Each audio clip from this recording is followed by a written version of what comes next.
tuloy-tuloy ang chika mga chika Doras at ito na nga Batang Quiapo pinaghahandaan ang Black Rider ni Ruru Madrid. Di pa na ipapalabas ang ilang mga eksena sa nakaraang trailer nga ng Batang Quiapo ay mayroon na namang inilabas ng bago. Itong si Direk Coco Martin na tumagal ata ito ng mga 6 minutes. Grabe! Ibang-iba at busog na naman ang mga mata nating mga manunood.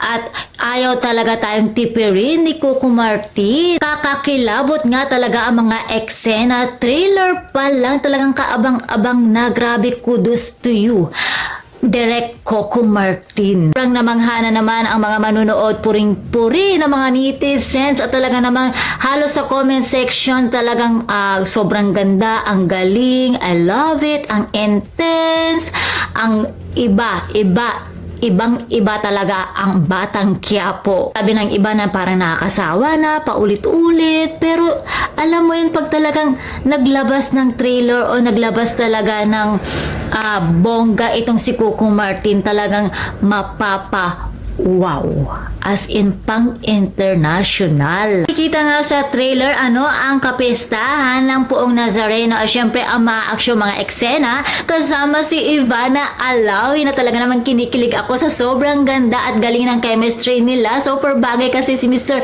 Coco Martin at Ivana, ibang-iba ang tambalan nila. Talaga mamili ng mga lady ito si Coco Martin, talaga namang solid. Diba ang tambalang mukhang asya tanggol, iba din talaga ang chemistry nila. At ito na naman, binigyan na naman tayo na napakagandang chemistry at napakagandang tambalan kasama nga si Miss Ivana Alawi na talagang wow, ang ganda. Sobrang nagaganda na ako kay Miss Ivana Alawi, lalo na nung nasa probinsya sila. Ang ganda ni Miss Ivana, grabe.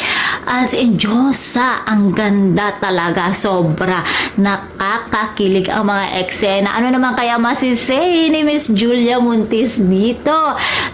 Lalo na dun sa last part ng trailer, yung bed scene and kissing scene nila, diba? Talaga naman, hindi ko kinaya. Nakakakilig, sobra. Pero syempre, may intindihan naman yun ni Miss Julia Montes kasi nga syempre trabaho lang iyon ni Mr. Coco Martin. At syempre may eksena din naman kasi si Julia Montes with Alden Richards sa kanilang 5 breakups in a romance, diba? Kaya ayun, syempre nakakaintindihan naman silang dalawa. At kasi dahil nga talaga hindi ako makapag-move on, ang ganda talaga ng chemistry nila Ivana at Coco, talagang sobrang nakakakilig talaga. Wala akong masabi, nakakakilig lang. At kamusta naman ang Black Rider ni Ruru Madrid na mag-uumpisa na rin bukas, November 6 sa GMA 7. At ito nga mayroon ako nabasang comment dito sa Facebook, nanggaling siya kay Mr. Romel Andaya Garcia. Ang sabi niya, kung pinaghandaan yung itatapat, mas pinaghandaan naman ito. Iba talaga ang gawang ABS-CBN, hindi mauubusan ng pasabog, lagi may excitement panoorin. Ayun, syempre ang sabi pa niya,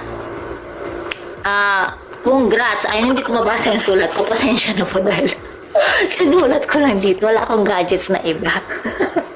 Ayun, congrats sa lahat ng bumubuo ng hashtag Batang Quiapo. Congrats talaga.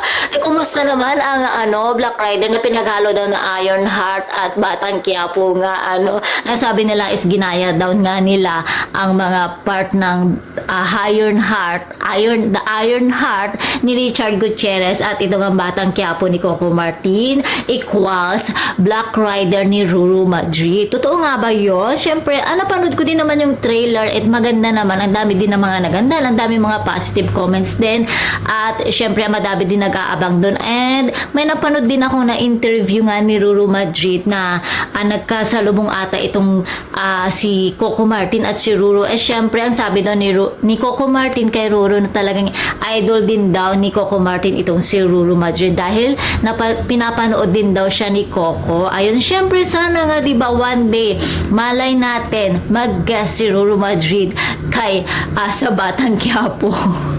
So, ibig sabihin, magwawakas agad ang Black Rider? Wag naman. So, ayun, syempre, sports lang yan dahil nga, sabi nga nila, the war is over. The network war is over. Ayan. So, syempre,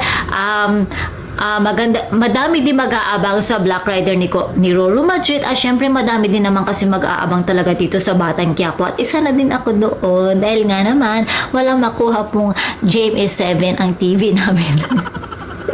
Siyempre, ang tunay talaga na panalo ay walang iba kundi ang mga manunood. Ayon, kaya naman mga chikadoras, abangan natin ang Batang Quiapo ni Coco Martin at siyempre abangan din natin ang Black Rider ni Roro Madrid. Yan lang mga chikadoras, and please don't watch this please don't forget to like, share, and subscribe my channel kahit walang kwenta. Bye! Thank you for watching!